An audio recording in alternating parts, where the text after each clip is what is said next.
तो गाइस, तो कैसे हैं आप लोग। उम्मीद करता हूं कि आप लोग मस्त होंगे और स्वस्थ होंगे। आज का हमारा टॉपिक है टाइफाइड फीवर, जो कि सारा कुछ इसके बारे में जानेंगे। Causes, clinical manifestation, treatment, management, सारा कुछ जानेंगे और पैथोफिजियोलॉजी इंक्लूडेड है इसमें, तो ये भी देखेंगे। तो आइए स्टार्ट करते हैं। सबसे पहले टाइफाइड फीवर क्या है। तो it is an infectious disease. ये एक इन्फेक्शियस डिजीज़ है जो कि स्मॉल इंटेस्टाइन में होता है, of small intestine. It is a infectious disease of small intestine which is characterized by prolonged fever, toxic symptoms. ये मतलब एक तरह से प्रोलॉन्ग्ड फीवर्स भी कहलाता है, जैसे कि प्रोलॉन्ग्ड फीवर भी हो जाता है इसमें टाइफाइड होने के कारण। हमारा होता है एक टाइफाइड मीन्स होता है एक प्रोलॉन्ग्ड फीवर जो कि लंबे समय तक फीवर होता है। इसमें क्या टॉक्सिक, बहुत सारा टॉक्सिक सिम्टम्स देखने को मिल सकता है। उसके बाद इसका जो काउजेज है, ये किसके कारण हो रहा है। ये एक तो स्मॉल इंटेस्टाइन का एक हमारा जो है कि डिजीज़ है, हमारा स्मॉल इंटेस्टाइन का डिजीज़ है जो कि कम्युनिकेबल डिजीज़ में भी आता है। तो ये जैसे प्रोलॉन्ग्ड फीवर हो रहा है, ये स्मॉल इंटेस्टाइन को अफेक्ट कर रहा है। तो इसमें उसके बाद अफेक्ट कौन कर रहा है, इसका काउज क्या है, कारण। तो इसमें एक बैक्टीरिया जो है वो अफेक्ट कर रहा है हमारे स्मॉल इंटेस्टाइन को। और किसके थ्रू, तो किसी भी कंटामिनेटेड फूड या किसी भी कंटामिनेटेड वाटर, खाने पीने की चीज़ें या किसी भी इन्फेक्शियस एजेंट के थ्रू। तो सबसे पहले काउज टाइफाइड का काउज क्या कारण है जो जिसके कारण होता है। तो साल्मोनेला टाइफी बैक्टीरिया एक नाम है, जैसे साल्मोनेला टाइफी बैक्टीरिया का नाम है जो कि काउज करता है टाइफाइड फीवर। साल्मोनेला टाइप, इसको एक तरह से काउजेटिव एजेंट भी बोल सकते हैं हम लोग। साल्मोनेला टाइफी को काउजेटिव एजेंट भी बोल सकते हैं। और समटाइम्स साल्मोनेला पैराटाइफी, मतलब साल्मोनेला टाइफी जो पैराटाइफी जो है कभी कभी मतलब ये भी काउज कर सकता है, लेकिन कॉमन जो है और मोस्ट कॉमन जो है हमारा ज़्यादातर दिखता है वो साल्मोनेला टाइफी बैक्टीरिया दिखता है।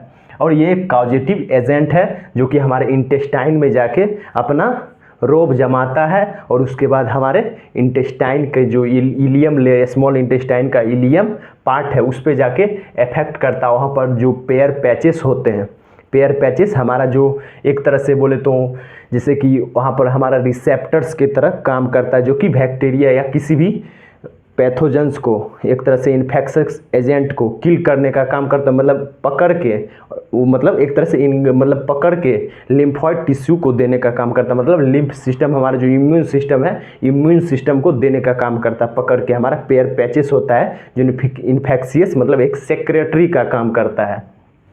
तो वहाँ पर पेयर पैचेस होते हैं हमारे स्मॉल इंटेस्टाइन में। वो जो है बैक्टीरिया पर ये पेयर पैचेस पर ही अटैक कर देता है हमारा साल्मोनेला टाइफी। तो उसके बाद हम करते हैं मोड ऑफ ट्रांसमिशन। इसका वो आगे अच्छे से समझेंगे, पैथोफिजियोलॉजी में इसको अच्छी तरह से समझेंगे।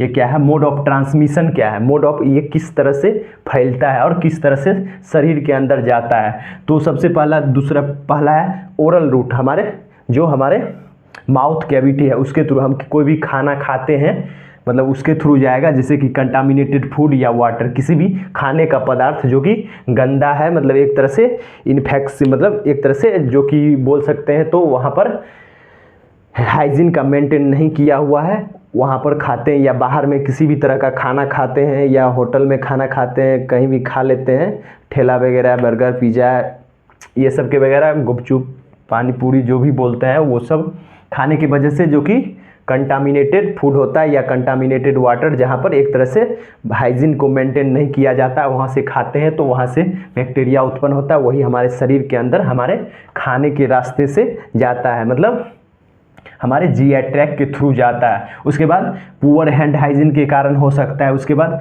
फ्लाइज मतलब जैसे कि मक्खी मच्छर जो भी होता है, हमारा फ्लाइज होता है कीट पतंग। ऑल्सो हेल्प्स स्पिरिट इन्फेक्शन, ये हमारे स्पिरिट इसीलिए कहते हैं कि खाना को ढक के रखना चाहिए। किसी भी अगर होटल में खाना खाने जा रहे हैं या कहीं भी खाना खाने जा रहे हैं तो वहाँ पर खाने जाएं जहाँ पर एक तरह से शीशे में पैक करके खाना को रखा जाता है, ताकि वहाँ पर जो भी एक तरह से कीट पतंग है हमारा, इंसेक्ट्स है, वो वहाँ पर ना बैठे, इधर उधर ना बैठे, यहाँ से नाले गंदे कीचड़ से बैठ के आते हैं, उस पर बैठ जाते तो वो एक इन्फेक्शंस मतलब बहुत तरह का हो सकता है। ज़रूरी नहीं कि टाइफाइड फीवर ही हो, लेकिन बहुत सारा का इन्फेक्शंस फैला सकता है। तो उसके कारण उससे बचने के लिए ऐसा करते हैं। उसके बाद पुअर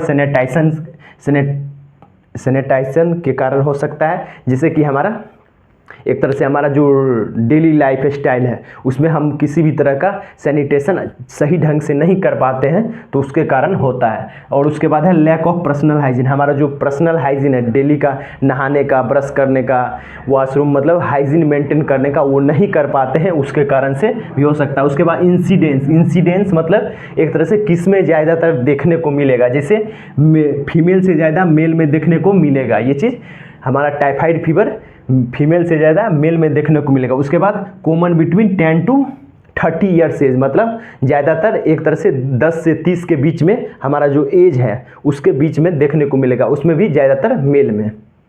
उसके बाद डायग्नोस्टिक इवोल्यूशन, इसका डायग्नोस्टिक मतलब एक तरह से एनालिसिस किस ढंग से करेंगे, जांच किस तरह से करेंगे। तो हिस्ट्री कलेक्शन में देखेंगे हमारा पेशेंट जो है किस तरह से हमारा एक तरह से जो हाइजीन मेंटेन करना वो किस तरह से कर रहा है, उसका क्या लाइफ स्टाइल है, किस ढंग से वो खाना पीना खाता है, ये भी चीज़ देखेंगे हिस्ट्री कलेक्शन में। उसका पास्ट मतलब एक तरह से जो हिस्ट्री है खाने पीने का है, वो न्यूट्रिशन से रिलेटेड एक तरह से, उसके बाद उसका क्या लाइफ स्टाइल है, इस चीज़ को जानेंगे ताकि हमें पता लग सके किसके कारण ज़्यादातर हो रहा है, तो उस चीज़ को रोकेंगे, उसमें प्रिवेंशन में मदद मिलेगा। उसके बाद हमारा आता है फिजिकल एग्जामिनेशन भी कर सकते हैं। बहुत सारा मतलब कि एक तरह से फिजिकल एग्जामिनेशन में हेड टू टो एग्जामिनेशन करते हैं, तो उसे बहुत सारा साइन सिम्टम देखने को मिलेगा, हमको किसी भी तरह का मैनेजमेंट करने में हेल्प्स मिल सकता है इससे। उसके बाद CBC मतलब कंप्लीट ब्लड काउंट, जो हमारा एक तरह से ब्लड टेस्ट है, जिसमें ब्लड का एनालिसिस करके हम किसी भी बैक्टीरिया का मतलब किस तरह मतलब क्या उसमें कमी है, एक तरह से इसमें जैसे कि प्लेटलेट्स का भी कमी होता है, तो उससे पता लग सकता है हमको किस चीज़ का कमी है। उसके बाद Widal test detect to typhoid bacilli, जो हमारा टाइफाइड बेसिलाई है मतलब जो हमारा बैक्टीरिया है उसको डिटेक्ट, उसको जानने के लिए हम विडाल टेस्ट करते हैं। विडाल टेस्ट टाइफाइड बेसिलाई को डिटेक्ट करने के लिए जानते हैं, उसको मतलब करते हैं कि जान सकते हैं कि कौन सा बैक्टीरिया मतलब काउज किया है जिसके कारण हमारा टाइफाइड फीवर हुआ है, इस चीज़ को जानने के लिए। और ये भी हमारा विडाल टेस्ट से ही पता लगता है टाइफाइड है या नहीं, तो इसलिए करते हैं। और हमारा CBC इसलिए करते हैं ताकि ब्लड जो हमारा है वो कंप्लीट ब्लड काउंट कर सके, मतलब क्या है उसमें इस प्लेटलेट्स भी कमा हुआ है, इस चीज़ का पता लगता है। उसके बाद क्लिनिकल मैनिफेस्टेशन में हमारा आता है साइन और सिम्टम, मतलब क्लिनिकल मैनिफेस्टेशन का मतलब साइन और सिम्टम्स, मतलब क्या क्या साइन और सिम्टम्स देखने को मिल सकते हैं, जैसे कि ब्रेडिकार्डिया मतलब जो हमारा नॉर्मल हार्ट रेट है, मतलब जो हमारा नॉर्मल हार्ट रेट है, जैसे कि एक तरह से बोले तो 72 beat rate per minute, mainly एक बोले तो जैसे 72 बीट रेट पर मिनट। अगर जनरली बात करें तो 60 से 100 बीट रेट पर मिनट मतलब बोल सकते हैं, ये भी बोल सकते हैं। और अगर सटीक मतलब एक तरह से देना ना आगे पीछे तो 72 बीट रेट पर मिनट होता है। तो और अगर जनरली लेके चले तो 60 से 100 तक बीट रेट पर मिनट होता है, जो कि हमारा ब्रेडिकार्डिया में 60 से नीचे हो जाएगा, हमारा हार्ट रेट 60 से नीचे हो जाएगा तो उसको ब्रेडिकार्डिया बोलेंगे, और 100 से ऊपर हो जाएगा तो ट्रैकीकार्डिया बोलेंगे। लेकिन इसमें देखने को मिलेगा ब्रेडिकार्डिया मतलब 60 से नीचे। उसके बाद एंजाइटी देखने को मिल सकता है, उसके बाद हेडेक देखने को मिल सकता है, इंसोम्निया देखने को मिल सकता है। इंसोम्निया मतलब नींद नहीं लगेगा, पेशेंट को नींद नहीं लगेगा, अच्छे से नींद नहीं आएगा, मतलब वो अच्छी तरह से उसका स्लीप साइकिल डिस्टर्ब होगा। उसके बाद एब्डोमिनल पेन देखने को मिलेगा, क्योंकि ये इंटेस्टाइनल जैसे कि एक तरह से डिजीज है तो इसके कारण भी हो सकता है। ये कम्युनिकेबल डिजीज है, इन्फेक्शियस डिजीज है, लेकिन हमारे इंटेस्टाइन को इफेक्ट कर रहा है, इसलिए इंटेस्टाइनल डिजीज है, तो एब्डोमिनल पेन हो सकता है। उसके बाद कॉन्स्टिपेशन भी हो सकता है और डायरिया भी हो सकता है। मतलब कॉन्स्टिपेशन मतलब स्टूल हमारा जो फीसेस है वो उसमें टफनेस देखने को मिलेगा, मतलब टाइट ड्राई ये चीज़ देखने को मिलेगा हमारे कॉन्स्टिपेशन में। या हमारा जो हमारा स्टूल पास आउट करने का जो रेट है मतलब वो कम सकता है, स्टूल पास आउट बहुत कम होगा, बहुत कम मात्रा में होगा, तो कॉन्स्टिपेशन। डायरिया मतलब हमारा वाटरी स्टूल, मतलब वाटरी या ज़्यादा लिक्विड टाइप का जो हमारा स्टूल होगा पास आउट होगा, तो डायरिया एक तरह से है। तो इसमें दोनों कंडीशन, स्टूल टाइट भी हो सकता है और वो ज़्यादातर नहीं भी मतलब एक तरह से पास आउट होने में डिफ़िकल्टीज आ सकती है। और डायरिया हमारा जो कि बार बार स्टूल पास होगा, और ये कॉन्स्टिपेशन जैसे कि बहुत कम मतलब पास आउट हो पाता है, और एक तरह से जो साइकिल है हमारा स्टूल पास करने का वो चेंजेस उसमें देखने को मिलेगा। तो ये दोनों कंडीशन हो सकता है। उसके बाद रेड स्पॉट ऑन चेस्ट, हमारा जो चेस्ट है उस पर रेड स्पॉट देखने को मिलेगा। और इंक्रीज WBC मतलब white blood cells. White blood cell हमारा क्या करता है, हमारा इम्यून सिस्टम में काम करता है, हमारा इम्यून सिस्टम में काम करता है, हमको किसी भी इन्फेक्शन पैथोजन से बचाने के लिए ये लड़ता है हमारे शरीर के अंदर ही। तो WBC ऑटोमेटिक बढ़ जाएगा। जैसे ही इन्फेक्शियस डिजीज है, यहाँ पर हमारा जो टाइफाइड मतलब बैक्टीरिया है वो हमारा क्या कर रहा था, जो साल्मोनेला टाइफी है वो काउज कर रहा है, तो उससे लड़ने के लिए भी इसका इंक्रीज होना ज़रूरी है। तो ये हमारा WBC इंक्रीज होगा। क्यों? क्योंकि हमारा WBC इम्यून सिस्टम का एक तरह से काम है, जो कि इम्यून फंक्शन करता है, उसके लिए रिस्पॉन्सिबल है हमारा WBC। किसी भी इन्फेक्शन से लड़ने का काम करता है और इम्यूनिटी प्रोवाइड करवाता है, इसलिए वो ज़रूरी है इसका इंक्रीज होना भी।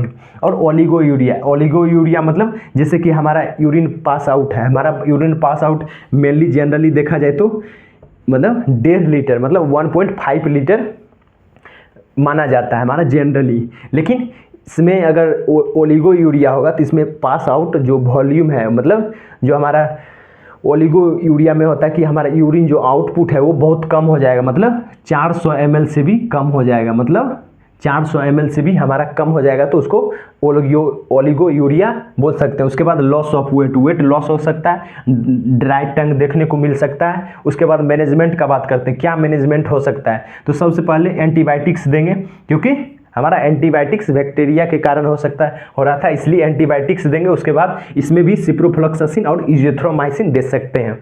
2 लिखे हैं, बहुत सारा एंटीबायोटिक्स है तो उसमें 2 हमने दिया है, डिनोट किया है इसमें, जैसे सिप्रोफ्लॉक्सासिन और इजिथ्रोमाइसिन। और दूसरा एंटीपायरेटिक्स दे सकते हैं। एंटीपायरेटिक्स में भी जैसे कि एंटीपायरेटिक्स में हम लोग पैरासीटामोल भी दे सकते हैं, जैसे कि फीवर के लिए हमारा है फीवर कोई भी एंटीपायरेटिक्स दे सकते हैं, जैसे वो कंडीशन है पेशेंट का किस ढंग से हमारा जो है कि फीवर है, हाई है, थोड़ा लो है, इस ढंग से हम लोग दे सकते हैं। जब फीवर आएगा तो उस टाइम से लेगा, वो एक डॉक्टर प्रिस्क्राइब करेगा, उसके अनुसार देना है। और जब पेशेंट को फील होगा फीवर का उस टाइम लेगा।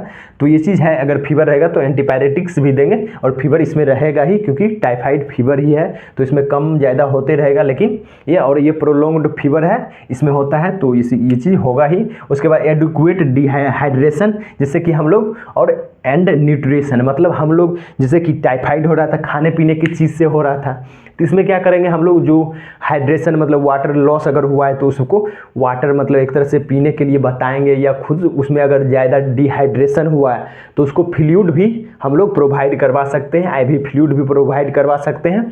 क्यों? क्योंकि हाइड्रेशन ज़रूरी है, तो हाइड्रेशन के लिए हम लोग फ्लूइड भी प्रोवाइड करवा सकते हैं। और उसके बाद न्यूट्रिशन जो है कि एक तरह से न्यूट्रिशन भी प्रोवाइड करवाएंगे, क्योंकि यहाँ पर जो हमारा इम्यूनिटी होगा वो भी वीक होगा, WBC भी खर्च हो रहा है, तो इसके वजह से इम्यूनिटी भी हमारा लो होगा, मतलब कमज़ोर होगा। तो थोड़ा सा अच्छा न्यूट्रिशन पर भी ख्याल रखेंगे इसमें। और इसमें जैसे कि एक तरह से बोले तो कीवी एक फ्रूट आता है, वो ज़्यादातर यूज़ किया जाता है, कीवी वो भी यूज़ किया जाता है ज़्यादातर, प्लेटलेट्स को बढ़ाने में बहुत हेल्प करता है। तो प्लेटलेट्स घटता है तो उसके कारण ये। उसके बाद प्रिवेंशन में हम लोग वैक्सीनेशन अगेंस्ट टाइफाइड, मतलब टाइफाइड के अगेंस्ट वैक्सीनेशन लगा सकते हैं, प्रिवेंशन। उसके बाद इसका पैथोलॉजी किस ढंग से हो रहा था, पैथोफिजियोलॉजी देखते हैं। पैथोलॉजी जैसे बैक्टीरिया हमारा कौन था, साल्मोनेला टाइफाई काउज किया, वो एक एजेंट है, जो हमारा एजेंट है वो बैक्टीरिया है, जो कि हमारा बैक्टीरिया के वजह से टाइफाइड हो रहा था। वो एक एजेंट था जो कि स्मॉल इंटेस्टाइन पर अटैक किया, स्मॉल इंटेस्टाइन के तक गया, किसी भी मतलब को हमारे फूड कंटेंट्स के द्वारा, मतलब वाटर किसी भी तरह का न्यूट्रिएंट्स हम जो लेते हैं हमारे माउथ के थ्रू गया स्मॉल इंटेस्टाइन में, स्मॉल इंटेस्टाइन पे गया और उसके पेयर पैचेस पर अटैक किया, जो कि हमारा लिम्फॉइड टिश्यू जैसे कि पेयर पैचेस होता है, ये हमारा जो है किसी भी इन्फेक्शंस को पकड़कर हमारे लिम्फोइड टिश्यू को देता है ताकि वो लड़ सके। तो वो हमारा जो पेयर पैचेस पर ही हमारा बैक्टीरिया अटैक कर देगा, तो पेयर पैचेस को ख़त्म कर देगा और लिम्फोइड टिश्यू को भी वहाँ पर ख़त्म कर सकता है। उसके कारण इन्फ्लामेशन वहाँ पर होगा। इन्फ्लामेशन होगा तो वहाँ पर क्या क्या देखने को मिल सकता है, स्वेलिंग, रेडनेस, पेन, टेम्परेचर, ये सब देखने को मिल सकता है इन्फ्लामेशन की वजह से। और उसके बाद वहाँ पर अल्सर फॉर्मेशन होगा। अल्सरस फॉर्मेशन मतलब छोटा छोटा रेडनेस स्पॉट हो सकता है, ये सब देखने को मिल सकता है। उसके बाद पेयर पैचेस सॉफ्ट हो जाता है। पेयर पैचेस हमारा जो उसके बाद यहाँ अल्सर फॉर्मेशन होगा, पेयर पैचेस हमारा जो होता है सॉफ्ट हो जाता है। उसके वजह से नेक्रोसिस फिर होगा। नेक्रोसिस मतलब होता है कि सेल डेथ, मतलब नेक्रोसिस होने का मतलब है सेल डेथ। नेक्रोसिस हुआ मतलब सेल डेथ। हमारा पेयर पैचेस मतलब जो हमारा मतलब सेल वहाँ पर है वो हमारा डेथ कर जाएगा। लिम्फोइड टिश्यू है वो डेथ कर जाएगा, वहाँ पर डेथ हो गया। तो इसके डेथ होने के बाद फिर यहाँ पर चांसेस देखिए ब्लीडिंग हो सकता है, वहाँ पर ब्लीडिंग हो सकता है, इंटरनल ब्लीडिंग होगा और इंटेस्टाइनल हेमरेज हो सकता है। हेमरेज का मतलब होता है ब्लीडिंग होना ही, तो वहाँ पर इंटेस्टाइनल हेमरेज देखने को मिलेगा।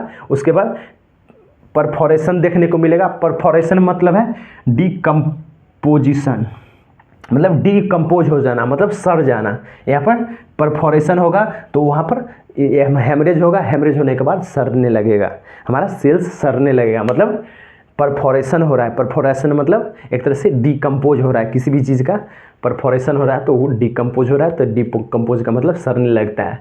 तो उम्मीद करता हूँ कि आप लोग को समझ आ गया हो। अगर समझ आ गया तो एक लाइक कर दे और चैनल को सब्सक्राइब कर ले, बेल आइकन को दबाना ना भूले ताकि वीडियो सबसे पहले आप तक पहुँचे। Thank you, have a nice day, जय हिंद। मिलते हैं अगले वीडियो में।